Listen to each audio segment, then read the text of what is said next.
जय श्री जगन्नाथ महाप्रभु। चलतु जीवा श्रीक्षेत्र दर्शन करवा श्री श्री उग्रेश्वर महादेव को। आपण माने जगन्नाथ महाप्रभु दर्शन सारी श्वेतगंगा पुष्करिणी निकट रे ए उग्रेश्वर महादेव निकट रे निजर मथा को नुआई देबे।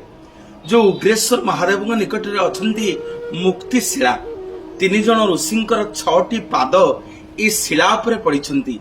जणे अंगिरा, पंडु एवं भृगु ऋषिंकर पाद ए शिला पत्थर उपरे पड़िछंती।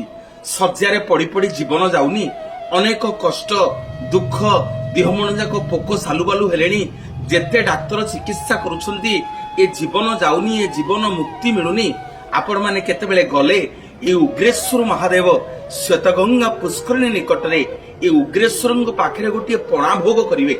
ए पणा भोग करी पणा भोग को समर्पण करी उग्रेश्वर पाखरे जो लोकटी कष्ट पाउथिबो, मरण जंत्रणा पाउथिबो, मुक्तिर पथ खोजुथिबो, जीवनर कष्ट भोगुथिबो, सेई मुक्तिशिलार पणांकु आनिकरी से लोक को आपण पियाई देबे।